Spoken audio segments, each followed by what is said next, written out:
strange strobe-like flashes to the rather sporadic, but there's definitely something, some kind of phenomenon.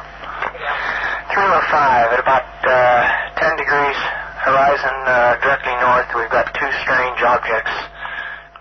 There's no doubt about it. There's some type of strange flashing red light ahead. It's yellow. I saw a yellow tinge in it too. Weird. It appears to be maybe moving a little bit this way. Yes, it's burning.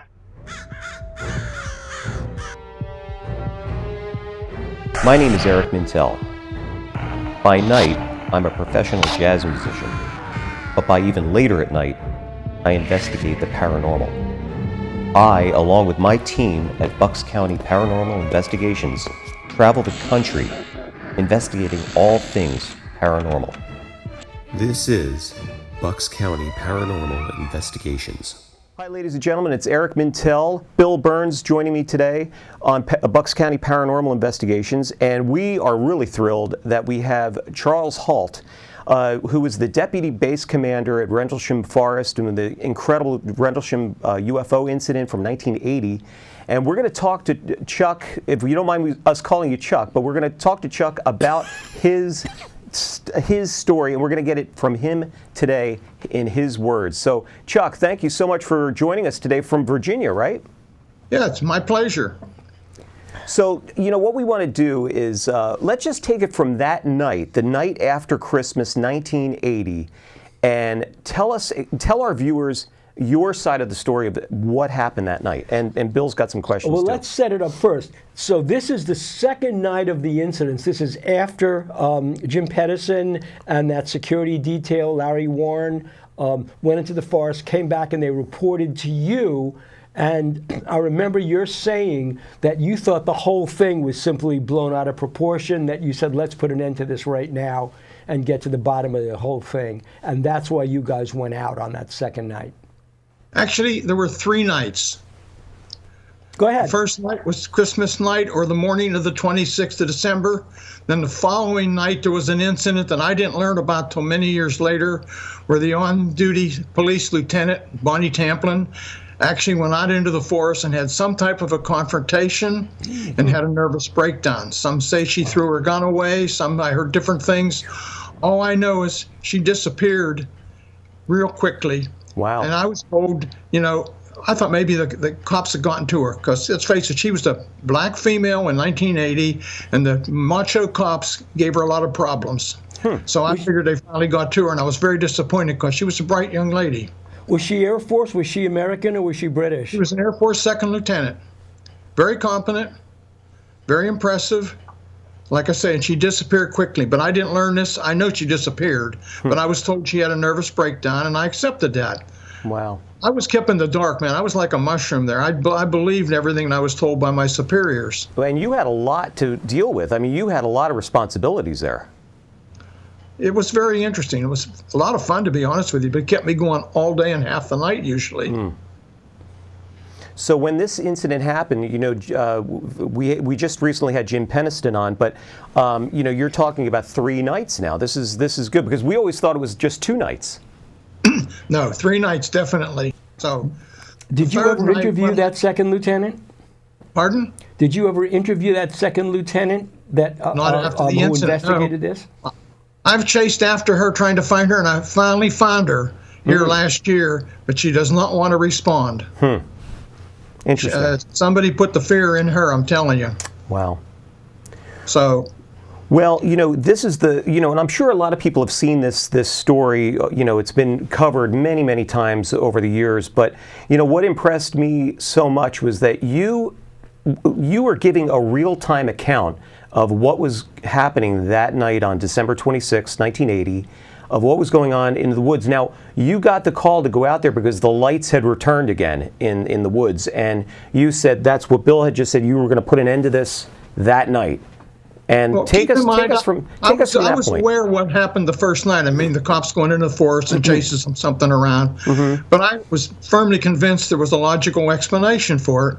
And really, other than the fact that all the cops were looking at the sky looking for UFOs, I really didn't. It wasn't a priority thing, to be honest with you. So the third night, we were actually having a year-end get-together for all the officers in the combat support group, all 42 officers and their spouse or significant others. We got together. It was a covered dish affair at the Woody Bar. Now, the Woody Bar is nothing but a Quonset hut. One big room with a small bar on the side, 2 bathrooms and a coat room.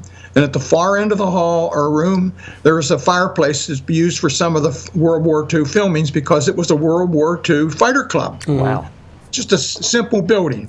If you rented the building, so to speak, you set it up, you cleaned up. There was nobody other than you there, if you know what I mean. It was just a straightforward affair.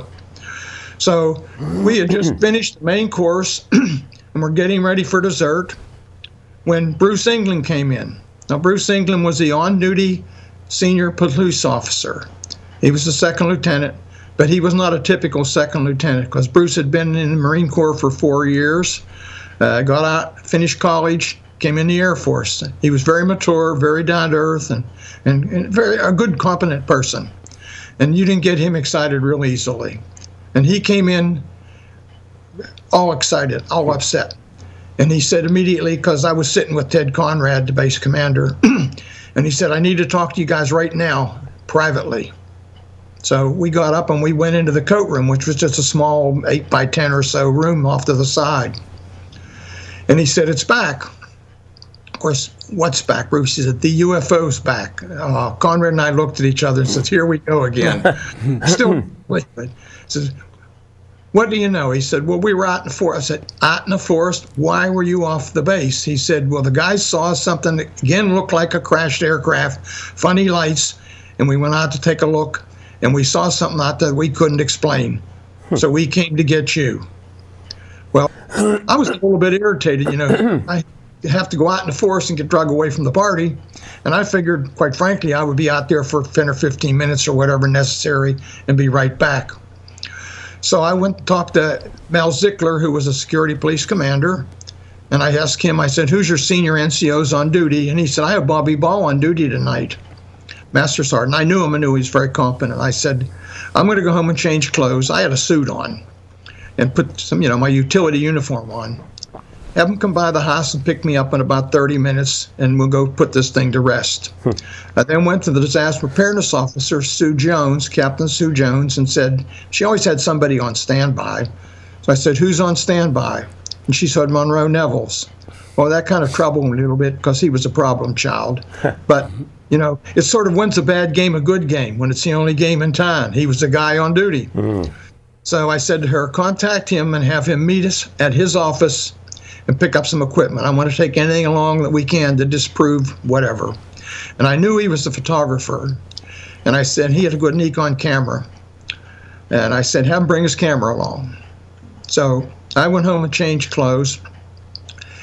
Bruce England, Lieutenant England, and Master Sergeant Ball came by and picked me up at the house. They had another cop in the Jeep, and I'm not sure who it was. It might have been Adrian Bastenza. It might not have been. I didn't know Bastenza then, and I didn't really recognize the cop sitting in the back of the Jeep. I got in, and we went down to the disaster preparedness office to meet Nevels, and he wasn't there yet. And I said, "Where's Nevels?" They said, "Well, his wife's at a seminar at the chapel for Catholic women, and he's babysitting, so he can't leave his daughter alone." So the police had to go fetch his wife and take her home and then bring him down. I said, "I want you to take a Geiger counter along so we can show there's no radiation out there." He said, "Okay." He calibrated a couple, picked one. We piled into the Jeep. And about that time, Bruce England said, "We're low on gas." So we went to the motor pool to get gas. And at the motor pool, there were 2 cop vehicles, 4-wheel drive trucks with light-offs behind them. And they were arguing with the fuel attendant, trying to say, "Put more gas in." And he kept saying, "I can't, they're full." Apparently they'd been out in the forest and they wouldn't work right, so they assumed it was gas. So I finally said to him, "Hey, pack it in, get out of the way, fill the Jeep up, and let's go." So we left there. We went across the Woodbridge base, and there were 2 cops at the gate. I knew one of them from just, familiarity with the police. They were guarding the weapons from the people that were out in the forest. They check all their weapons at the gate. We went out into the forest and down the service road in a real rough terrain. I'm telling you, it was a real primitive trail. We get out there, and there's several light alls behind vehicles and another truck or two, probably somewhere between 15 and 20 cops out there. And I thought, oh my gosh, this is a public relations disaster. Because if we get caught out in the forest in the middle of the night with all this equipment, the press will have a field day over this. You can imagine. So I said, all right, everybody, knock it off. I want you to be very quiet, cut the radio traffic down, don't make any noise, just stay right here. So we got out, and Bruce England pointed into the forest. He said, now, the first night, the night the Peniston Burroughs and Cabana Sac were out, the craft supposedly landed out in there, and we'd marked the spot. So we looked out into the area, and using the night vision scope, they called it a starlight scope, we could see it appeared to be a little greener, a little brighter than the other area. Nothing of great significance. So we wandered out in there, and Bruce England took us to a site and showed us the 3 indentations in the ground, equidistance apart. So I'm starting to get concerned now. What the devil, who made these and how? About 1.5 inches or 2 inches deep and about 8 or 10 inches across, sort of oval shaped. And frozen soil too, right? It was like hard soil. It was pretty hard, as sandy, hard-packed soil. Mm-hmm. So we're milling around, taking readings with a Geiger counter, and we noticed that the indentations are higher than background radiation. The triangle, center of the triangle formed by the 3 indentations is even higher. But these aren't real significant readings, not enough to be dangerous, but they're significant enough that you actually get good readings. So we checked the trees, and the side of the trees toward the 3 indentations gives a higher reading than the back side of the trees. So while we're doing this and marking the spot and trying to figure out what's going on, one of them, I think it was Bruce England, says, look over there, out across the farmer's field. And lo and behold, there's a glowing object. It's round, it's almost oval, somewhere around the size of a basketball, maybe a little bigger, a little smaller, and it has a dark center. And it appears to be winking. By that I mean the dark center, just the dark spot disappears and comes back with regular intervals. It appears to be dripping, something like molten metal or slag or something coming off it. We watch it for a couple of minutes, and really, I'm thinking, I'm seeing ball lightning. I've never seen it before. It moves toward us. It moves into the forest and moves horizontally, going up and down a bit, avoiding trees. So it's obviously under some kind of intelligent control. It comes fairly close to us, probably within 50 feet or so, maybe a little more than that. And we try and get close to it. We move up to the edge of the field, and it recedes back out into the field. We're watching it for a minute or two, and I'm very concerned because directly across from us is a big farmhouse with 2 rows of windows, first floor and second floor. And you can see the reflection, and it looks like the house is on fire. It's so bright. Wow. And I was concerned at that point. I said, well, I wouldn't want to be in the farmhouse. It looks like it's affecting him maybe. And suddenly, the object, poof, silently explodes into 5 white objects, just like fireworks, and then it's gone. Well, this really is something going, wow, nobody's ever going to believe this. So let's go out into the field, take our flashlights, and see if we can find any evidence of the stuff that was dripping off whatever the object was. So we go out into the field, and we can't find any trace of anything other than cow pies. There have been cattle out in the field. It was just a big open field. While we're milling around, one of the party, I don't remember which one, says, look up there, there's 5 objects in the sky that appear to be moving in synchronization. They first appear as elliptical with multicolored lights on them. We watched them for several minutes, maybe 4 or 5 minutes, and they turn into full circles. And so the source of light that's illuminating them has shifted around. We watched them for quite a few minutes, and I said, let's go out a little further and see if we can get a better view of things. So we go down past the farmer's house. All's quiet there. I failed to mention earlier, whenever we first saw the glowing red object, you could hear the barnyard animals acting up. Yeah. So we go past the farmer's house. There's a small dirt road there. We cross the dirt road, and we all stumble into a small stream and get wet up to our knees or further, which was a little frustrating. And we go just a little further, and there's a plowed field. And we go out into the plowed field. By the way, this time we can see the lighthouse clearly. From time to time, depending on where we were, we could see the lighthouse. It was off to the right. Suddenly we Because noticed that was a there's point of conjecture for years. That's what the intelligence services said to Vincent Thurkettle, that the Americans couldn't figure out the difference between a light and the lighthouse at Orford But, Ness. but it wasn't that. The lighthouse is out in a small town, and I used to go out there because there's 2 little pubs out there that have very good food for a reasonable price. There's even an Orford Castle. The keep of the castle's still there. It's a quaint little place. When I had visitors, I'd take them out there for a meal, and they'd go up the castle keep and take a shot around the area. Anyhow, we see 2 bright objects, glowing objects, white, very bright to the south. One comes overhead at very high speed. I'm estimating 2,000 or 3,000 feet above us. It's stationary, and it sends down the equivalent of a laser beam, a fixed, steady beam. Didn't radiate, it was fixed beam. You can actually see the dust particles and all in it. It was so bright. And it lands about 10, 15 feet away from us off to the right. Then we really start getting concerned. I mean, really get concerned. I'm thinking, is this a weapon? Is this a method of communication? Is this a warning? What is it? And as suddenly as it appeared, just like a light click, it gone. The object then goes back to the south, and the other object moves over Bentwater's base. And we can see similar beams coming down in Bentwater's base. Now, some people say they went into the weapons storage area. I don't know. All I know is I heard the chatter on the police radio. Keep in mind, we had 3 different radios with us. I had the command net, which all the senior officers had in the command post. And one of the officers, the police officers, I think Bobby Ball was on security net, and Stenza, who was with us, was on the law enforcement net. So we could hear the police chatter on the 2 radios. And you can hear chatter of the cops in the WSA and on the Flightliner talking about seeing objects and seeing beams come down. Well, this is just too much for me. I'm thinking, boy, why did I ever get involved in this? Nobody's ever going to believe this. I wish I'd stayed at the party and sent somebody else out there. I mean, after all, what am I going to say when I go back? Because I'm talking on the command radio all the time, calling the command post, asking them to look at the objects in the sky and see what they see, call radar people, Well, the main thing too is you were recording this in real time, and you still have that recording, and that's amazing. I mean, of what was happening at that moment to moment. Everywhere I went in the base, I carried that little micro recorder with me, because what I do is I went around the base, I'd see something that needed to be fixed or painted or repaired or something, that needed some attention. I'd make a note and I'd come back and give it to the secretary. It was a little nearer. We had a system in the office. We had a recorder, and I'd give her the tape and she'd type up the notes, and I'd take them to staff meeting and tell the engineer you need to do this or whatever. So I always had the thing in my pocket. We're out there till about, I'm guessing, around 4 o'clock in the morning.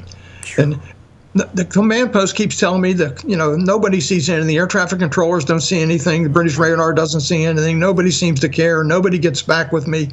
See, nobody's interested. I really want this all just to go away. Said to the guys, we're tired, wet, cold, hungry. Let's go home. So we went home. So I went home. I couldn't sleep. I took a shower, had a bite to eat, decided to go into the office. By then it was around 6:30 or 7 o'clock. This was, I believe, Saturday or Sunday morning.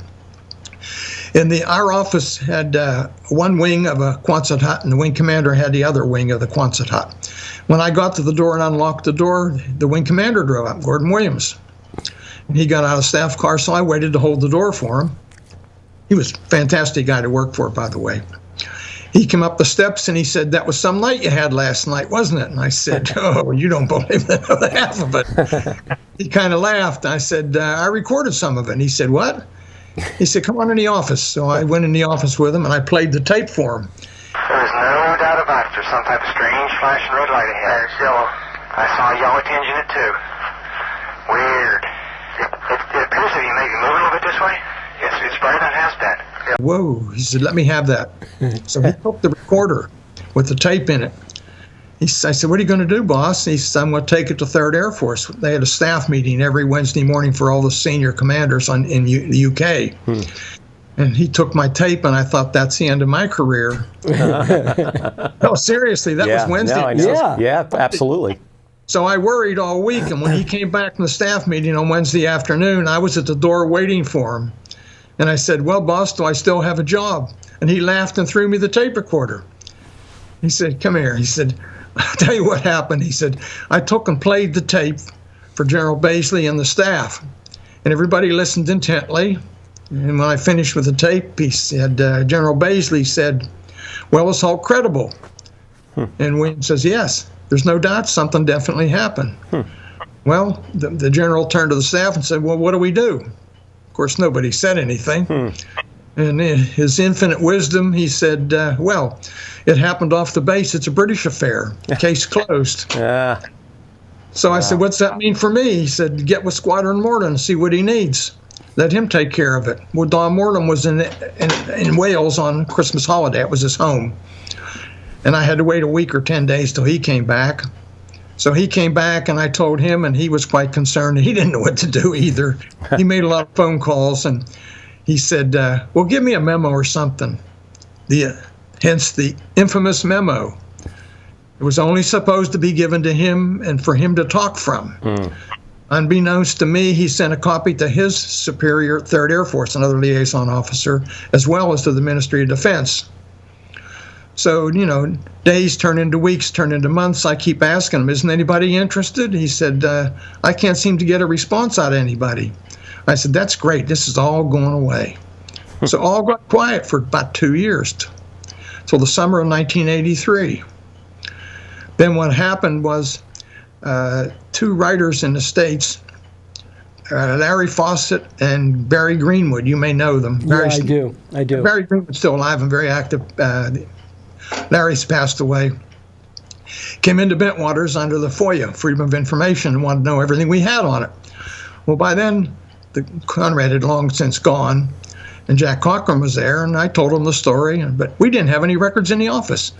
The only copy we had was an onion skin or a carbon manifold from my memo. Wow. There was no reason to keep it, man. It's just something that was going to go away. So we went back and said, yeah, there was an incident, but we don't have any records. There were no official records at all. So they kept prodding around, and Fawcett and Greenwood went to 3rd Air Force. And 3rd Air Force didn't have a copy either. But they were looking around, and the liaison officer said, I've got something in my file from back in 1980. And he found a copy of my memo. So he forwarded it back to Fawcett and Greenwood. And after that, my life was never the same. I know, they published the memo, right. Well, I tried to keep it quiet. At that time, Pete Bent was the commander of 3rd Air Force, and I knew Pete. He and I had gone to school, military school together, so we were friends. He called me up and said, I found a copy of your memo. I said, where'd you get it? He said, oh, the liaison officer had it. I said, burn it. He said, what? He said, no, I've got to release it. I said, please don't release it. Your life and mine will never be the same. That was an understatement. Within a few days, I'm at BBC One, BBC Two, ITV, German TV, Japanese TV, Radio Orwell, and Lord knows who all else. I had to go into hiding, literally. So. Wow. Well, let me ask you a couple of things. First of all, in the immediate aftermath of the incident, Vincent Thurkettle, who was the forest keeper there. He was a forester. He's a decent guy. Yeah, he's a decent guy. He said that he was contacted by people he assumed were intelligence agents, but he said that they had American accents too, as well as another set that had British accents that were clearly British from the MOD. So, I mean, American intelligence got involved in this very early? American intelligence had involvement probably right after the first night. I didn't learn a lot of this stuff till years later. When I got the guys to come in, the responders from the first night, they gave me statements. Those statements were, sanitized and focused to make things look a little ridiculous. I found out, 5 or 6 years later, they were subjected to hypnosis and drugs. Well, a lot of people don't realize, our intelligence agency, CIA, OSI, etc., have a list of almost 540 drugs they can use with permission. Sodium amyral, sodium pentothal, LSD, you name it. So I'm told by several of the witnesses who recognized the picture somebody else gave me that the White House advisor from the CIA on UFO matters was present almost immediately after the incident, and he was a medical doctor. Who was that? Do you know? Yes, I do. Can you tell his name? I'd rather not put it on TV, but I can tell you. I'll tell you. Okay. I've had that verified. He's also known as the cleanup guy for UFO events. That's I'll tell Was he his last- CIA? No, yeah, he was CIA. Okay. interesting. So, I gave a talk in Open Minds, and I put up a slide that showed the background of the guy, what he was doing, and where he was from, and I just put his initials up there. And 4 or 5 people, including John Alexander, came forward immediately after and said, "How did you know about that?" And they knew who he was. I found a professor from the University of Michigan. It was a personal friend of mine that was at Open Minds. He Michael said, "That's Swords? What? No, was that Michael Swords, the professor at the University of Michigan? I've got a name upstairs in the file. I don't have it with me right now. Because he's the one that had the letter from the Air Force to Condon, to Dean Condon, telling him that he should write an introduction to kill the Condon report to let the Air Force off the hook on UFOs for Project Blue Book to close it down. That was 10 years, that was 11 years before the Rendlesham incident. No. None of this surprises me. There are really 2 stories here. What happened to us, in the forest and over the 3 nights is very remarkable.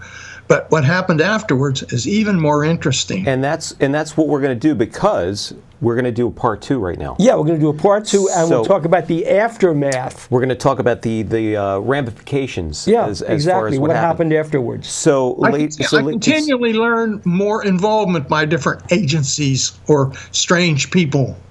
this story is getting more and more interesting as we go along here. So, ladies and gentlemen, we're going to come back with part 2. So stay tuned.